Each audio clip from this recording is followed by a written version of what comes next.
Chapter 118 entitled Chapter।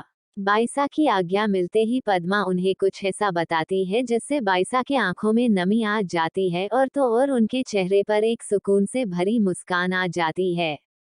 वही airport पर पूरे एयरपोर्ट पर सन्नाटा था। तभी वहां 7 गाड़ियां एक साथ आकर एयरपोर्ट के एंट्रांस पर रुकती है। उनके पीछे 4 और गाड़ियां आने लगी। पहले कुछ गाड़ियों से बहुत से गार्ड्स बाहर आते हैं। सबके हाथों में गन था और आंखों पर ब्लैक शेड्स थे। वो सब बाहर आकर तैनात हो जाते हैं। उनके तैनात होने के बाद उन कार से एक आकर्षक शख्सियत बाहर आते हैं। उनके चेहरे पर एक अलग रूप था।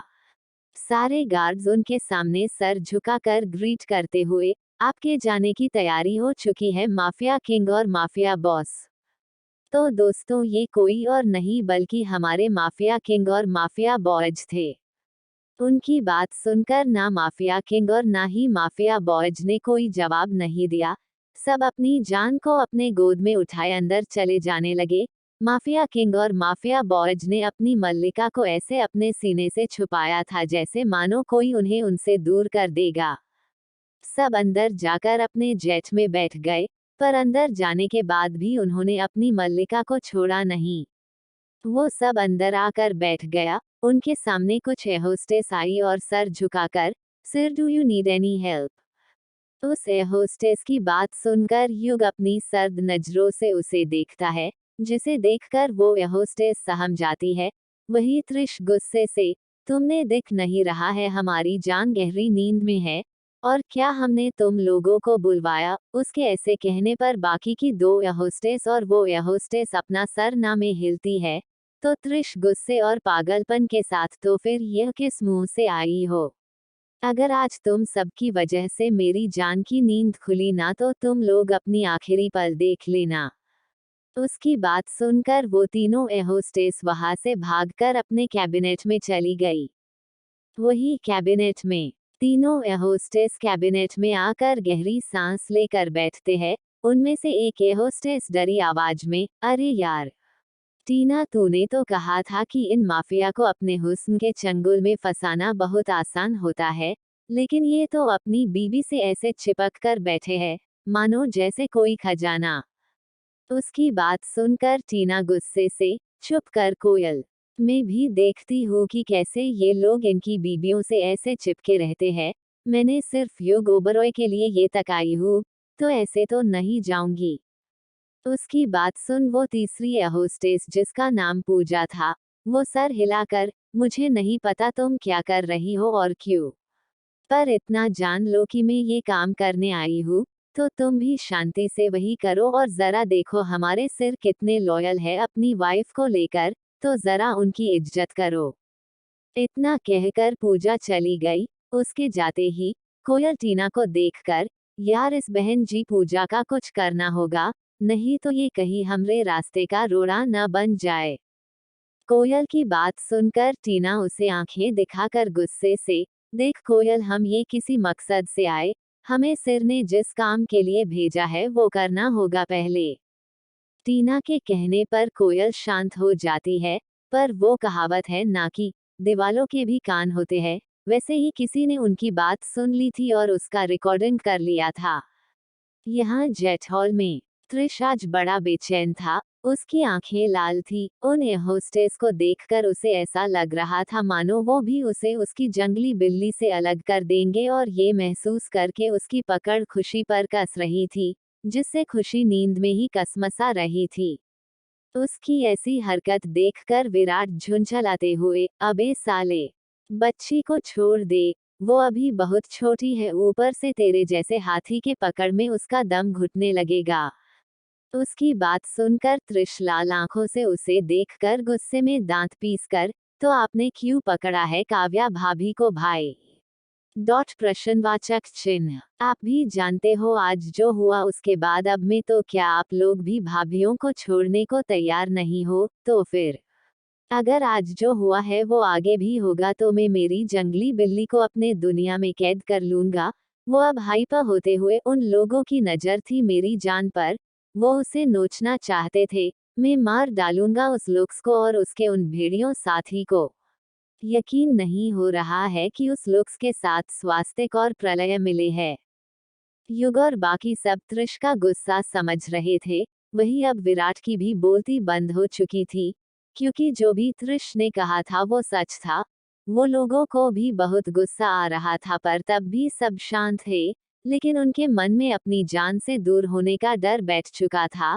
पर वही हमारे माफिया किंग मुकुट किसी और ख्याल में खोए थे। वही माहिर शांत भाव से युग को देखकर, युग तू क्या सोच रहा है? उसकी बात सुनकर युग बिना भाव के, यही कि आगे जो होगा अब बहुत खतरनाक होगा। युग की बात पर माहिर गहरी सांस लेकर, जानता हूँ, और ये भी जानता हूँ कि माफिया किंग ने सब तैयार करके रखा है। युग उसकी बात सुनकर डेविल स्माइल के साथ, हाँ, क्योंकि उस कामिनी की नजर मेरी मोहब्बत पर पड़ी है, उसके ऊपर जिसके लिए मैंने तुम सबको इस्तेमाल करके उसे हासिल किया। अब लुक्स को प्रलय और स्वास्तिक को सबको तिल तिल तड़पा कर मरूंगा। उसकी बात सुनकर सबके चेहरे पर डेविल स्माइल आ जाती है। तभी युग का फोन बजता है, जिसे वो पिक करके स्पीकर पर रख देता है। On call. हेलो सिर, एक आदमी की आवाज आती है, जो अदब से सबको ग्रीट करता है। युग बिना भाव के, बोलो क्या खबर है? युग के ऑर्डर पर वो आदमी विनम्र भाव से, सिर हमें पता चला है कि जिनके बारे में आपने पता लगवाने के लिए कहा था, उनके बारे में पता चल चुका है। सिर वो आज भी जिंदा है और उनको शामेश्वर राठौड़ ने कैद रखा है। सिर यही नहीं, वो उन्हें टॉर्चर भी करता है। फिर कुछ देर रुककर खुद को शांत करता है, क्योंकि उसे महसूस हो रहा था कि उसके डेविल बॉस अपने गुस्से में आ चुके हैं। और आगे बढ़ते हुए, और सिर ईशानी के मैम के पीछे कौन है ये भी हमने पता लगवाया है। उसकी बात सुनकर रेयांश ताव में, तो पता चला है, तो बताओ। रेयांश की बात सुनकर वो आदमी, सिर मैं आपको सारी डॉक्यूमेंट भेज रहा हूँ, क्योंकि ये बात फोन पर बताने वाली नहीं है, और ऊपर से इस वक्त में जहाँ हूँ, वहाँ दुश्मन ही दुश्मन भरे हैं। रेयांश उसकी बात सुन, में जवाब देता है, वही युग शांत और खतरनाक भाव से, तो वहाँ हो क्या रहा है? उसकी बात सुनकर वो आदमी अलर्ट होकर, अभी लुक्स निकलने वाला है सिर, पर उससे पहले उसकी मीटिंग है। सिद्धार्थ आईब्रो उचकाकर, मीटिंग किसके साथ? Does we know him? उसकी बात सुनकर वो आदमी आदर से, जी सिर। लुक्स अभी अपने आदमी यानी कि उसका बॉस, प्रलय राव मित्तल से और स्वास्तिक से मिलना वाला है। उसकी बात सुनकर पूरे हॉल में सन्नाटा छा जाता है कुछ देर, तो वो आदमी फोन पर, हेलो हेलो, बोल रहा था। तभी युग बोलता है बेहद डरवानी और कारकश से भरी आवाज में, मतलब सारे दुश्मन एक तरफ हो रहे हैं, मजा आएगा। उसके ऐसा कहने से उस आदमी और पूरे माफिया बॉयज का दिल कांप जाता है। वही डेविल स्माइल के साथ, अब वक्त लगता है आ गया है कि दोबारा माफिया किंग वाई ओ की बेदर्दी दिखने का, इतना कहकर वो हंसने लगता है। वही अपने बॉस की बात सुनकर वो आदमी शांत स्वर में, और सिर हमने उस अटैकर जिसने आप पर सिडनी में फार्म हाउस पर अटैक किया था, हमने उसे टॉर्चर किया, तो उसने अपनी आखिरी शब्द में यही कहा कि उसे सिर्फ लेडी बॉस को मरने भेजा था और ये सब करने उसने मिस नैना सूद के कहने पर किया था।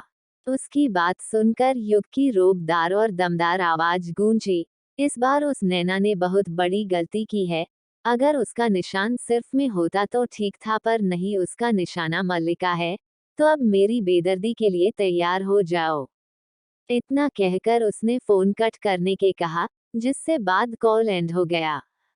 वही युगब और कसकर, कशिश को अपने सीने और उसकी पूरा अपने हाई नेक के कोट में कवर कर लिया। वही माहिर परेशानी में, यार युग, अब तो ये नैना सूद भी यह आ गई, कहीं इसके यह आने से कशिश को कोई हर। अभी वो कह ही रहा था, युग उसकी बात कट कर गुस्से से, नहीं, कोई भी इसके और मेरे बीच नहीं आ सकता, और इस सूद को दिखाने के वक्त आ गया है, that was your real boss and devil of this world. इतना कहकर वो डेविल स्माइल करता है, तो ये देख माहिर के चेहरे पर एक डेविल मुस्कान आ जाती है, और अपने विचार युग के सामने स्पष्ट करते हुए, अरे वाह, लगता है माफिया किंग ने सब सोच लिया है। उसकी बात सुनकर युग डेविल स्माइल के साथ एक विस्टल साउंड करता है, जिससे माहौल में ठंडक और बढ़ जाती है।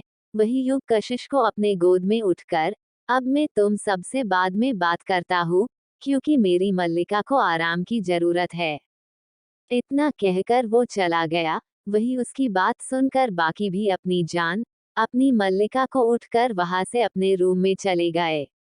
वही उनके जाने के बाद वहां एक परछाई उभार आती है। वो सबको जाता देख गुस्से से दांत पीसकर, जितना खुश रहना है रह लो, क्योंकि बहुत जल्द तुमसे तुम्हारी सांसें छीन लूंगी माफिया बॉयज और माफिया किंग। इतना कहकर वो हंसने लगती है। वही युगेश के कमरे में युग आराम से आकर कशिश को मखमली बिस्तर पर लेटा देता है, और ऐसे लेटता है मानो वो कोई कांच की गुड़िया हो जिसे अगर ज्यादा जोर दे दिया तो वो टूट जाएगी। वो उसे लेटाकर और उसके सिरहाने बैठकर, महबूबा जनता हूँ तुम्हें इन सब से अब थक आई हो, पर मेरा वादा है कि तुम्हें मैं कोई तकलीफ नहीं होने दूंगा। इतना कहकर वो उसका माथा चूम लेता है, और एक तक सामने दीवार को देखते हुए याद करने लगता है कि आज हॉस्पिटल में क्या हुआ था। ये सोचकर वो अतीत में चला जाता है। फ्लैशबैक। हॉस्पिटल। युग का केबिन में रेयांश, सिद्धार्थ, माहिर, त्रिश, विराट सब बातें कर रहे थे। तभी युग सबको लुक्स के तीसरे साथी का नाम बताता है तो सब हैरान हो जाते। वही त्रिश हैरानी से, ये आप क्या कह रहे हैं भाई? स्वास्तिक और प्रलय मित्तल भी उनके साथ है। तो युग एक तक सीलिंग को घूरते हुए, हम क्योंकि इससे स्वास्तिक और प्रलय को भी मिलियन में पैसे मिलेंगे। उन्होंने इस ब्लास्ट से पहले ही सभी मेडिकल और फार्मेसी कंपनी से इस ब्लास्ट के लिए पैसे भी ले लिए हैं। युग की बात सुनकर माहिर हैरानी से, पर किंग मुकुट, स्वास्तिक, स्वास्तिक कैसे? वो तो हमारा। उसकी बात पूरी होती कि युग उसको कटते हुए, क्योंकि स्वास्तिक को भी अब पैसे से प्यार है, पर उसको भी अब जहरीली और बेदर्द सी भरी मौत मिलेगी। उसकी बात सुनकर सब शांत हो जाते हैं, और फिर ऐसे ही काफी टॉपिक पर डिस्कस करते हैं और बाहर आ जाते हैं। जब सब लॉबी में आते हैं और सामने का नजरा देखते हैं, तो उनके तन बदन में आग लग जाती है, क्योंकि सामने कार्तिक सभी लड़कियां को गले लगाया हुआ था। ये देख सब झट से अपनी मल्लिका को अपने गोद में उठा लेते हैं। वही ऐसे उठाने जाने पर सारी लड़कियां चौंक जाती है, पर सामने अपने पति को देखकर वो खुश हो जाती है। वही युग किसी सनकी की तरह, अगली बार से मेरी बीबी से दूर रहना, वरना आजम बुरा होगा। उसकी बात सुनकर कार्तिक अपने मन में, यार इन्हें मुझ जैसे बेचारे बच्चे से जलन हो रही है, जल कुकड़े। फिर मुंह बनाकर, क्या माही भाई और आप सब, मैं आपको आपकी रानी से दूर नहीं करने वाला। वो तो हम एक फेयरवेल हग कर रहे थे, क्योंकि अब मैं कुछ वक्त यही रहूंगा। उसकी बात सुनकर सभी माफिया बॉयज अपने मन में, कुछ वक्त क्या? अगर तू हमारी मल्लिका का दोस्त ना होता तो अब तक हम तेरी शिफ्टिंग यही परमानेंट यही करवा देता है। ये सब सबने अपने मन में कहा, पर युग बिना भाव के खड़ा था। क्या सारे फॉर्मेलिटी पेपर डॉन हो चुका है? युग ने तभी अपनी दमदार आवाज में कहा। जी हाँ, बस आप इसके घाव का और इसके चेंजेस पर ध्यान देना, कार्तिक ने गहरी सांस लेकर कहा। तभी वह एक नस आती है और कार्तिक को ले जाती है। वही बाकी सब अपनी जान को देखते हैं, तो पाते हैं इतनी दिन की थकान और काम के बाद सबको नींद आ चुकी थी और ईशानी को दावा के कारण। तो सब बाहर एयरपोर्ट के लिए निकलने लगते हैं, कि तभी उसके सामने हॉस्पिटल के बाहर कदम रखते ही बहुत सी गाड़ियां आ जाती है। उसमें से मोटे हटे खट्टे आदमी बाहर आते हैं।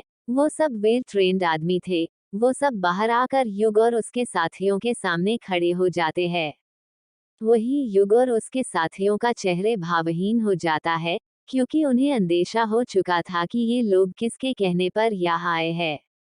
उस टीम का लीडर युग को देखकर, माफिया किंग, अब तुम नहीं भाग सकते। वही सब भावहीन चेहरे से एक नजर अपनी जान को देखते हैं, जो इस वक्त किसी छोटे बच्चे की तरह उससे चिपक कर सो रही थी। और सामने देखते हैं जहां उनकी जान लेने के लिए, उनकी जाना दिल को उनसे अलग करने के लिए सब आए थे। वो सबको देखते हुए अपनी मल्लिका के गर्दन का एक नस दबा देता है, जिससे वो सब एक गहरी नींद में सो जाती है। वही माफिया किंग और माफिया बॉयज हमरे उन्हें सही से उनकी कार में ले जाकर लेटा देते हैं, पर इन सब में उनका ऑरा सर्द होता जा रहा था, मानो जैसे जैसे उनकी जान को सब दूर कर रहे थे, वैसे वैसे उनके अंदर की अच्छाई मार रही थी। वो उन्हें लेटा कर जैसे ही पलटते हैं, तो इस बार उनका ऑरा इतना खतरनाक था कि ये बात उस लीडर को भी महसूस होती है। वैसे तो वो लीडर अपने काम का बकायदा पक्का था, पर उसके साथी नहीं, क्योंकि उसके कुछ साथियों की नज़र हमारी हीरोइन पर थी। और ये बात उसने और हमारे माफिया किंग और बॉयज ने नोटिस किया था। लीडर बोहे तनकर उसके टीम से, आखिर तुम सब उन बच्चियों को ऐसे क्यों घूर रहे हो?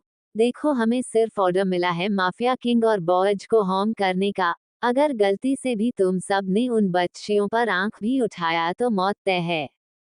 अपनी लीडर की बात सुनकर सब अपनी नजरें झुक जाती है, पर एक आदमी, अरे बॉस, आखिर आपकी प्रॉब्लम क्या है? ना आप खुद मजे करते हो ना हमें करने देते हो। और किसने सोचा था कि माफिया किंग मुकुट और उसके साथियों की महबूबा इतनी खूबसूरत होगी? हाय उनकी वो मखमली हाथ पैर। वो आदमी अभी हमरी हीरोइंस के बारे में याद करके बोल ही रहा था कि एक उड़ता हुआ खंजर सीधा आकर उसके मुंह के बीच लग, जिससे वो आदमी वही मार गया। वही जब सबने सामने देखा तो वहां माफिया किंग और बॉयज अपने खतरनाक ऑरा में आ चुके थे। वही युग जिसने खंजर फेंका था, वो अपनी गर्दन मसल कर बहुत गलत बोला, वो हमारी जान है और उनके लिए तो हमरी जान कुर्बान है।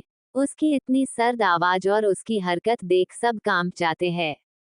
वही युग और उसके साथी सब लोगों पर हमला कर देते हैं। युग बड़ी बेहरामी से अपना खंजर सबके सर और दिल में घुसा रहा था।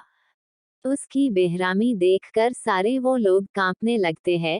वही माहिर एक ही पंच सबके गर्दन के बीचों बीच मरता है, जिससे सामने वाली की मौत एक ही समय में हो जाता है। वही त्रिश ये साबित कर रहा था कि वो युग का भाई है।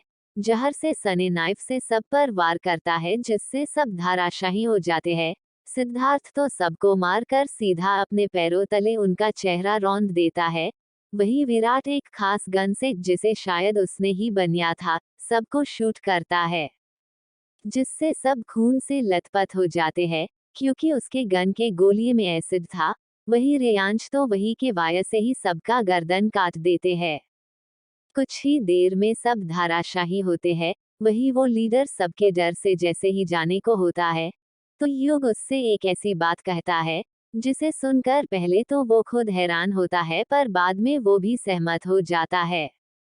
वही फिर हमारे प्यारे हीरो अपनी मल्लिका, अपनी जाना दिल को लेकर एयरपोर्ट के लिए निकल जाते हैं।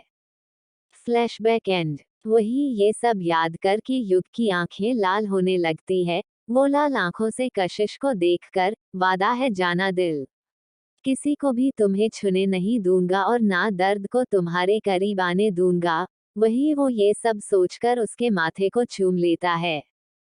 वही ईशांशी के रूम में, रेयांश ने जब से ईशानी की हालत देखी थी, तब से उसका मन में वो और सनक ला चुका था। वो किसी सनकी की तरह ईशानी को इधर उधर चूम रहा था और बड़बड़ रहा था, नहीं ठाकुरानी सा, नहीं, अब तो हम आपको ना तो खुद से दूर जाने देंगे और ना ही किसी के करीब। आप सिर्फ और सिर्फ हमारी है। आपके रूह से लेकर जिस्म तक सिर्फ हम हैं। और अब जो भी हमारे बीच आएगा उसको मैं बख्शूंग नहीं। ऐसे ही ना जाने वो क्या क्या बड़बड़ रहा था। इस वक्त ईशानी गहरी नींद में थी, इसलिए उसे नहीं पता था कि उसका पति उसके लिए सनक पालने लगा है। वही आहिर के रूम में, माहिर ने आरुषि को उठाकर अपने कमरे में ले आया और उसको आराम से लेटा दिया। माहिर ने आरुषि को अच्छे से क्विल्ट ब्लैंकेट के नीचे ढक दिया। बाद में उसके माथे को चूम कर जुनून से, आज जो गलती हुई अब नहीं होने दूंगा। ना किसी की कोई नजर तुम पर आने दूंगा और ना ही किसी को तुम्हारे पास भी। और फिर उसके पूरे चेहरे को चूमने लगता है।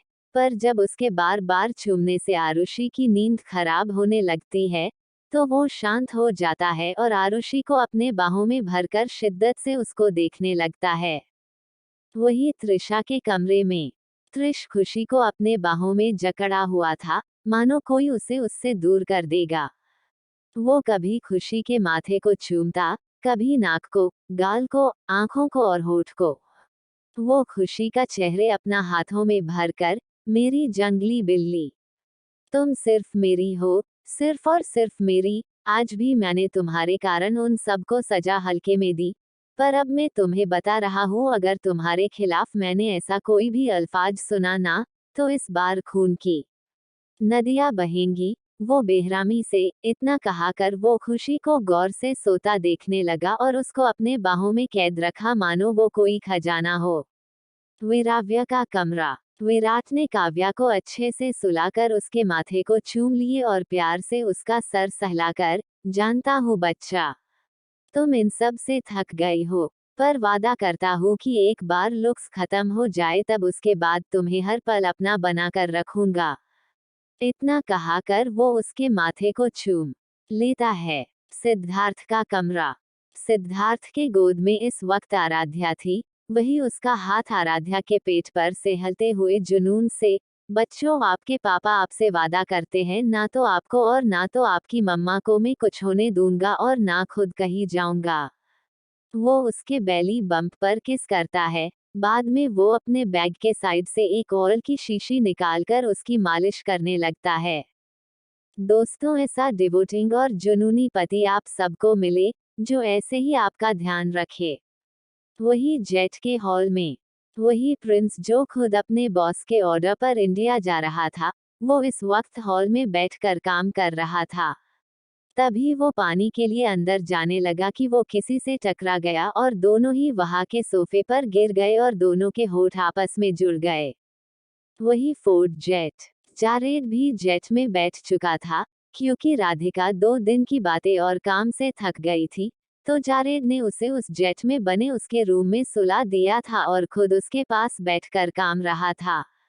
तभी उसे एक मेल आता है, जिसे पढ़कर उसके माथे पर सिलवटें आ जाती है। वही लुक्स के पैलेस में। लुक्स इस वक्त 2 लोगों के साथ बैठा था, और उसका गार्ड्स ने उसे एक मैसेज दिया, जिसे सुनकर वो बौखला गया और गुस्से से वास नीचे फेंककर, इस माफिया किंग के ऊपर ना जाने कौन सा खुद मेहरबान है, जो ये हर बार मेरे प्लान से बच जाता है। उसकी बात सुनकर प्रलय उसको शांत करवाते हुए, शांत हो जाओ। मैंने पहले भी कहा है कि माफिया किंग और माफिया बॉयज को कम मत आंकना। उसकी बात से सहमत होते हुए स्वास्तिक ने कहा, हाँ looks, he is right, because मैंने माफिया किंग और बॉयज को देखा तो नहीं है, पर इतना पता है वो बहुत बेहराम है। उसकी बात सुनकर लुक्स गुस्से से, तो क्या इन खतरनाक लोगों को टेम्ड करने का कोई रास्ता नहीं है? अगर ऐसा हुआ तो हम हमारा मकसद कैसे पूरा करेंगे? उसको शांत करवाकर प्रलय ने कहा, बस हमारा प्लान पर काम करके। उसकी बात पर अचानक से लुक्स हंसने लगा। आखिर टीना और काजल का मकसद क्या है?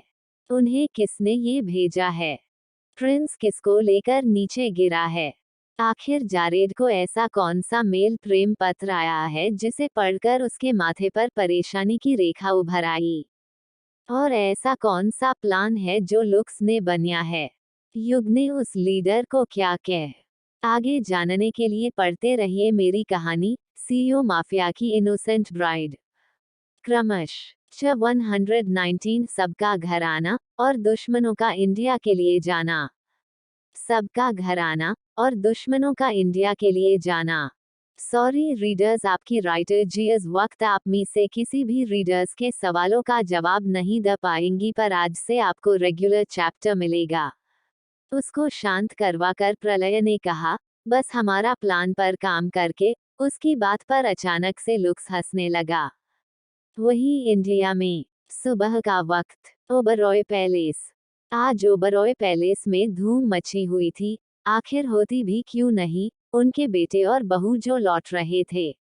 आज पूरा राठौर परिवार भी यह मौजूद थे, साथ में रायचंद और सिद्धार्थ की मां शांता जी भी यही थी। पूरा परिवार हर्षो उल्लास में था। शेखर दादाजी मनोहर दादाजी के पीठ पर एक पंच मारकर, अबे ओ एक होत्यादा पुत्र, आज क्यों मुंह सड़ा कर बैठा है, आज तो हमारे घर के चिराग आ रहे हैं। उनकी बात पर मनोहर दादाजी बच्चों जैसा मुंह बनाकर, यार मैं बहुत परेशान हूँ। उनकी बात पर शेखर दादाजी आंखें चढ़ाकर, क्यों क्या हुआ बरखुदार? वैसे तो पूरा दिन इस बुढ़ापे में नाचते रहते हो और आज ऐसा क्यों बोल रहा है? मनोहर दादाजी मुंह बनाकर, ओए, बात ऐसी है, देख ना, आराध्या बिटिया भी अब मां बनने वाली है, जिसके कारण मुझे भी पोता खेलना का मन है। उनकी बात सुनकर सामने बैठे शिवांश जी और आशुतोष जी के मुंह से सारी चाय बाहर आ गई और सीधा अतरंजय दादाजी के मुंह पर गिरी। वही ये सब देखकर तो वहां हर किसी की आंखें फटी की फटी रह गई। वही अतरंजा दादाजी जो मजे से अपना काढ़ा पी रहे थे, वो तो बेचारे पूरे के पूरे चाय में नहा लिए थे। वही रितेश जी शिवांश जी के कंधे पर मारकर, अबे यार, ये किया तूने बड़े पापा के ऊपर सारी चाय क्यों उगली? उनकी बात पर शिवांश जी रोनी सूरत के साथ, यार, गलती हो गई, मैं तो इस आशुतोष के साथ मस्त इस चाय की चुस्की ले रहा था, पर अचानक से वो मनोहर जी के तरफ देखकर अंकल ने पोते की डिमांड कर दी तो मैं चौंक गया और सारा का सारा खाना बाहर आ गया। वही आशुतोष जी शिवांश और रितेश जी को देखकर, अरे यार, तुम सबको चाय की पड़ी है, जरा ये सोचो अगर ये बात रेयांश को पता चल गई, तो पूरे राठौड़ विला में सुनामी आ जाएगी। आशुतोष जी की बात सुनकर महेश जी आगे आकर बोलते हैं, यार मैं खुद नहीं चाहूंगा कि इस वक्त हमारी अरू का बच्चा हो, क्योंकि वो अभी छोटी है और ऊपर से प्रिंसेस भी बहुत छोटी है, और चिंता मत करो, इन दादाओं को हमरे बच्चे बड़े आराम से संभाल लेते हैं, इनका तो कोई बस नहीं चलता। इतना कहकर वो हंसने लगते हैं। वही उनकी बात सुनकर आशुतोष जी, रितेश जी, शिवांश जी सब हंसने लगते हैं। पर बेचारे हमरे अंकल को कहाँ पता था उनकी ये हंसी किसी के सीने में आग लगा रहा था। आप समझे कि हम समझाएं हमारे नवजवान दोस्तों। वही उनकी बात सुनकर अतरंजय दादा, मनोहर दादा, शेखर दादा की आंखें चढ़ जाती है और तीनों साथ में, अच्छा नयाल को हमें वो 2 दिन के आए चूजे संभाल लेते हैं, तुम रुको आज हम बताते हैं कि हम किन लोगों को संभाल लेते हैं। वही हमारे चारों अंकल जी यानी कि आशुतोष जी, रितेश जी, शिवांश जी और महेश जी हंस रहे थे। उनकी बात सुनकर उनकी दादाओं की तरफ देखते हैं, तो बेचारे डर जाते हैं और खिसियानी हंसी हंसकर, अरे पापा, बड़े पापा जी हम तो मजाक कर रहे थे, इतना कहकर वो दुम उठाकर भाग जाते हैं। वही उनकी इस हरकत पर हमारे तीनों दादा अपनी चड़ी लिए उनके पीछे भागने लगते हैं। वही बाकी सभी लोग उनको इस तरह देखकर हंसने लगते हैं। मयूरा दादी जी सुधा दादी और उमा जी को देखकर, जरा देखिए हमारी बच्चियां अभी आई नहीं, पर उनके हाथ से ही पूरा परिवार चहक उठा है। मयूरा दादी की बात पर निर्मला जी किचन से बाहर आते हुए, आपने सही कहा माँ जी। आपको पता है आज मैंने कई दिनों बाद रितेश जी और महेश भाई साहब को हंसते देखा है, वरना जब से कशिश से गई है, तब से वो तो गुमसुम से रहने लगे थे।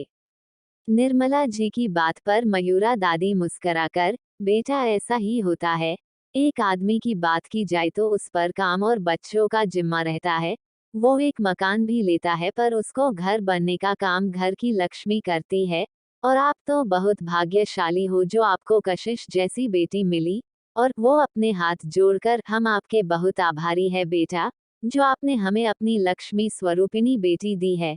बस आशा करते हैं कि हमारी बेटी भी आपके घर में खुशियां ले आए।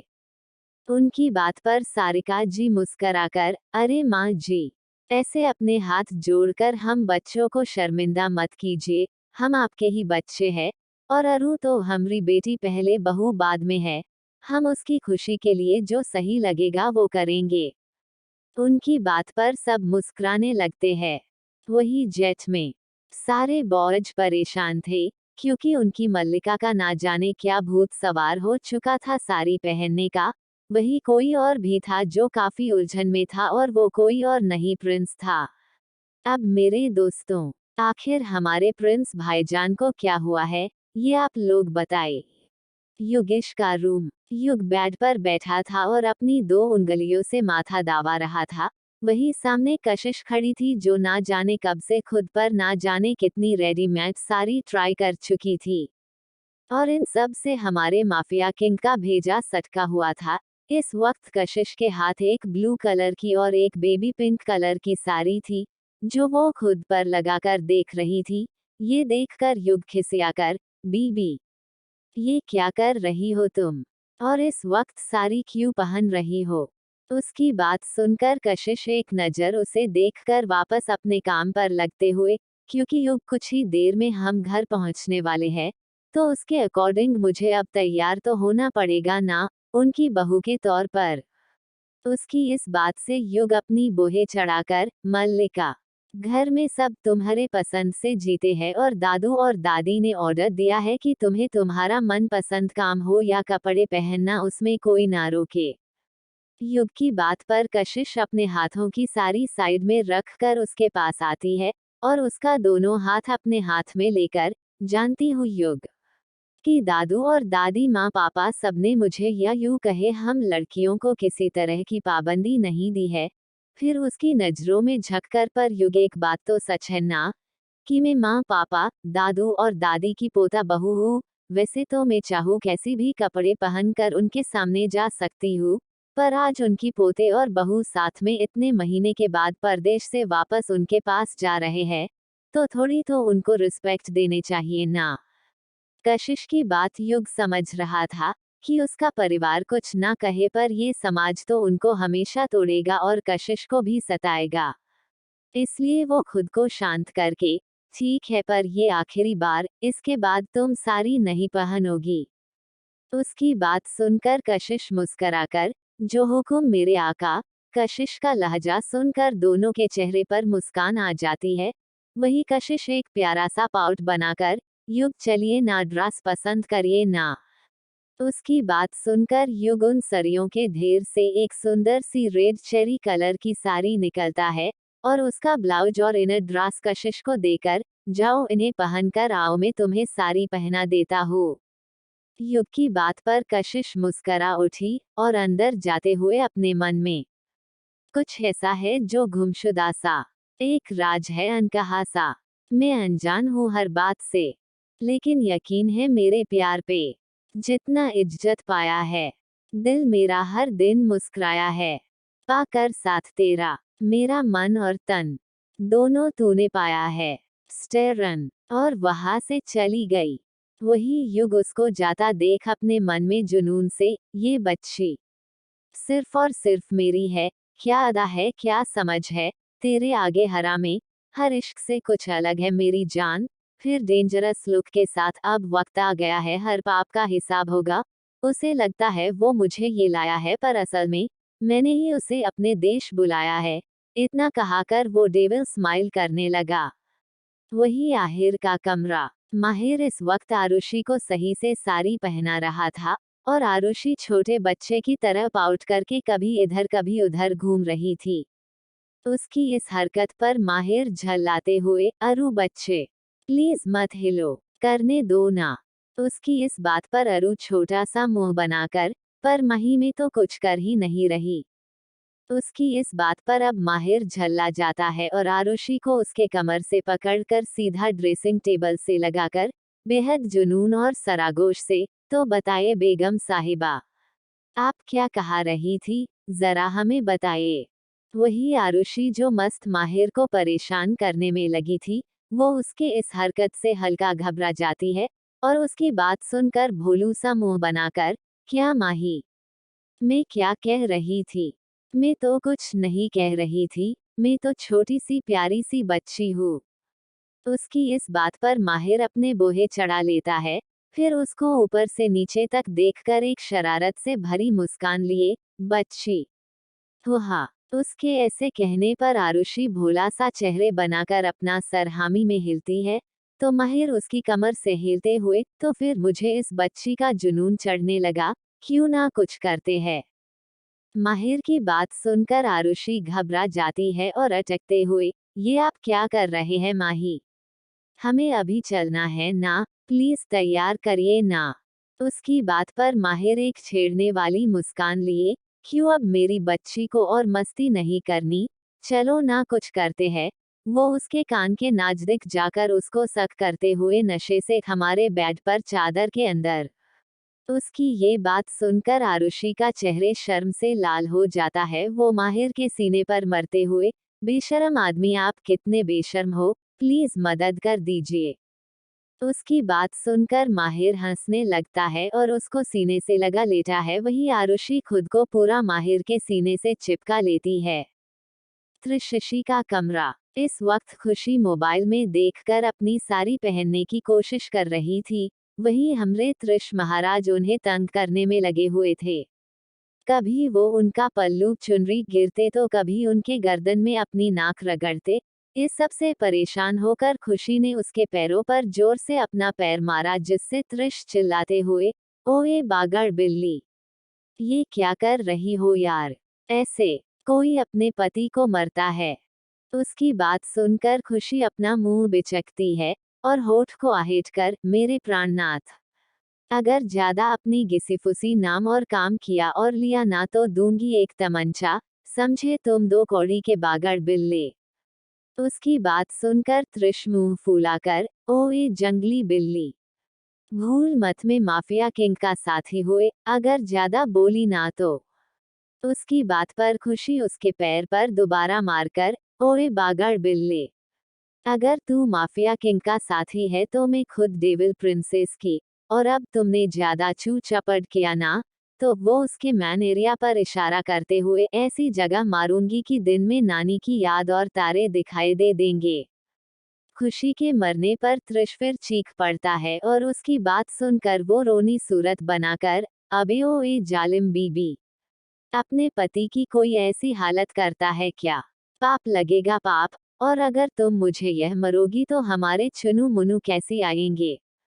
वो ऐसे ही बुदबुदाता रहा और वही हमारी खुशी मैडम उसे वैसी ही हालत में छोड़कर बाथरूम चली गई। सिद्धार्थ आराध्या। इस वक्त सिद्धार्थ आराध्या को प्यार से रेडीमेड साड़ी पहना रहा था, क्योंकि आराध्या ने उससे जिद की थी। और आराध्या के जिद के आगे सिद्धार्थ मरता कि आगे क्या ना करता, इसलिए वो उसको एक हल्की साड़ी पहना रहा था। ये देख आराध्या मुस्कराकर, थैंक यू सीड, मेरी हर बात मानने के लिए।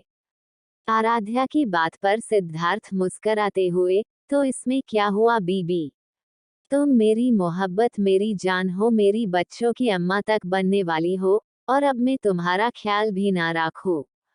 उसकी बात सुन आराध्या की आंखें छलक पड़ती है। तभी कुछ सोचकर आराध्या सिद्धार्थ को देखकर, सीड, क्या तुम मुझसे आज भी प्यार करते हो? उसकी इस बात पर पहले तो सिद्धार्थ को अजीब लगता है, पर फिर बिना किसी हिचकिचाहट के, हाँ, क्योंकि तुम तो मेरी बीबी हो। उसकी बात पर आराध्या बस एक मुस्कान देती है और अपने मन में, तू भी ना अरू, तुझे पता है कि सिद्धार्थ तुझसे कितना प्यार करता है, तू कुछ भी सवाल करती है। वही सिद्धार्थ आराध्या के आते जाते भाव को देखकर, क्या हुआ बीबी, तुमने ऐसा सवाल क्यों किया? सिद्धार्थ की बात पर आराध्या सर नीचे करके, बस ऐसे ही, इतना बोलकर चुप हो गई।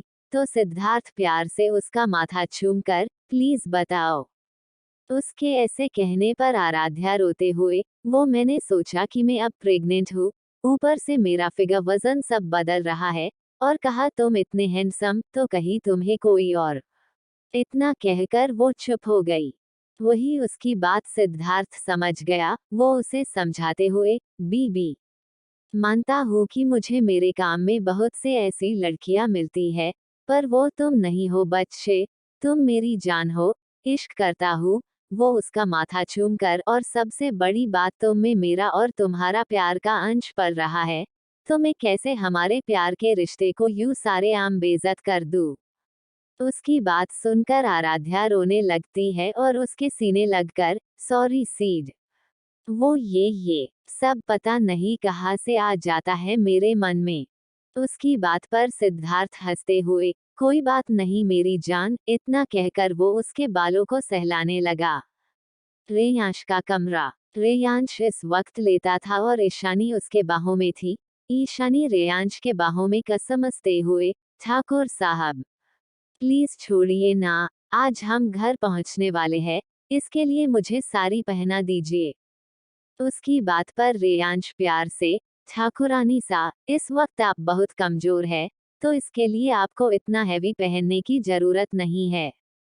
रेयांश की बात पर ईशानी उसके बाहों में छटपटते हुए, छोड़िए ठाकुर साहब, आप कुछ भी बोलेंगे और हम मान लेंगे। बिल्कुल नहीं, हम उनकी बहू है, मानते हैं उन्होंने हमें काफी छूट दी है, पर तब भी हम उनके संस्कार का तो मजाक नहीं बना सकते ना।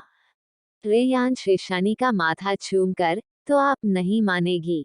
ईशानी अपना मासूम चेहरे बनाकर नामे सर हिलाती है, तो रेयांश गहरी सांस लेकर, ठीक है, चलिए। इतना कहकर वो उसको चेंज करवाने ले गया। वही विराट के कमरे में काव्या पूरी तरह तैयार थी, बस वो अपना मेकअप, सारी सब पहन चुकी थी, बस अपने बालों को सही कर रही थी, कि पीछे से विराट उसे अपने बाहों में भर लेता है। जिसका एहसास होते ही काव्या पूरी तरह सिहर जाती है। वो अपना हाथ विराट के हाथों पर रख सिहरते हुए, तो मेरे अंकल क्या कर रहे हों? आपको शर्म नहीं आती कि एक बच्ची के साथ ये सब करने में? उसकी इस बात पर विराट मुस्कराते हुए, अरे मेरी मिर्ची, अगर तुम ना होती तो ये अंकल कभी इतना मदहोश नहीं होता। उसकी बात सुनकर काव्या उसको हल्का धक्का देकर, धत बेशर्म, इतना कहकर वो भागने लगी। वही उसके पीछे विराट भागने लगता है। दोनों एक दूसरे के साथ पकड़म पकड़ाई करने लगते हैं और एक वक्त ऐसा आता है जब दोनों एक साथ बेड पर गिरकर हंसने लगते हैं।